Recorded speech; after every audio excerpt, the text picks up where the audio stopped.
Eric Levenhagen here, guiding you down the true path to financial harmony. And I want to take a moment as I record this, make this video. We fresh into the new year to 2021. Just came out of the Christmas and holiday season of what a lot of people perceive to be a very long year. And we came out of one of my favorite times of year, which is Christmas. And I love it for a lot of reasons, but one big reason that I love Christmas time is I love to see the goodness that the season brings out in people, in humanity. You know, I talk a lot about making more money, becoming more profitable, saving taxes, helping you keep more of what you make. And that makes some people uncomfortable at times. And I start to hear some of their money stories, their mindset stories kind of creep into the conversation. They say things like, well, you know, I make enough already, or how much do I really need, right? My response to this revolves around the idea that if you have the systems in place to make more while working less, do it. I mean, I would do it all the time. And I'm not coming from a place of greed here. Money is a powerful tool that can change lives. And if you already have enough life-changing tools in your toolbox, I'd implore you to make more anyway. Make more money and give it away. Change somebody else's life.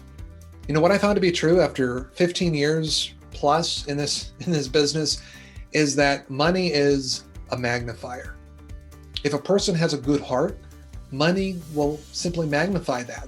That person's still doing a lot of great things without money, and a lot of people do a lot of great things without money. The money there that they come into magnifies their heart, magnifies their intentions. And you know, the reverse is true as well. So great people will do great things given the chance to make a difference, with money or without. Bad people are going to have their choices and intentions magnified by money as well. But let's get off of that and back to the Christmas season that we just came out of. I mean, I love the season. There's so much good in the world. And if you aren't seeing it, it may be time to re-examine your network, because it's out there.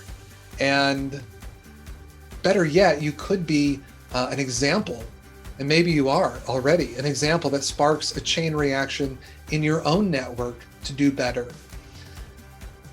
So I got some feel-good giving stories that, just to back up my claim here, and I've got some notes on it. Here's what I saw that happened in 1 week in December of 2020. During a pandemic, towards the end of what was perceived as most to be a really long and hard year, during an election process creating a lot of division and controversy, it didn't matter that any of that was going on, okay? There were people in my circle of influence doing some pretty amazing things. And I want to share their stories, because I don't want to be out here necessarily tooting my own horn. I'll share their stories with you. Here, just a few of the things that I heard and saw over the course of a week. People were going out to eat at restaurants, which of course have been hard hit by multiple shutdowns and by this whole ongoing pandemic. And they were leaving tips for their waitstaff of 100% or more of the total bill. Much more than what was, etiquette, what the etiquette is. Business owners out there supporting the service clubs, collecting money in their hometowns to be distributed to local charities that were supporting low-income families during Christmas time, making sure that they had food and were safe during the season. Two entrepreneurs in my network just asking to deliver food, asking for referrals to deliver food and Christmas gifts to those people who were in need, just out of their own pocket, not worrying about a tax deduction, not funding a charity and saying, oh, the charity will take care of it. They were just giving back out of their own pocket, out of the own goodness of their hearts.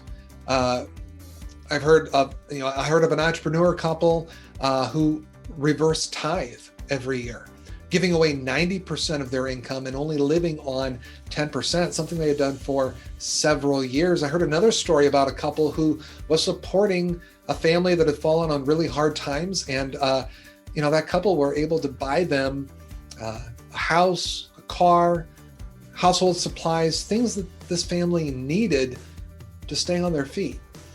And there's more. I mean, there's a ton more This is just the tip of the iceberg of things that are happening then and even now, right? So the next time that you're contemplating how much money is enough, I want you to think of these examples.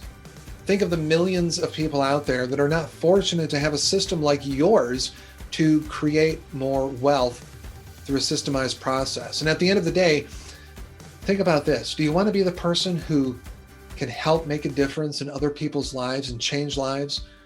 Or would you rather be the people that have to ask for help? So at the end of the day, make more, do good, magnify your heart. And if you have stories of other selfless generosity, not just around Christmas time, but all throughout the year, any time of year, I want to hear your stories and add them to my list to share with others and inspire other people in this continuous cycle.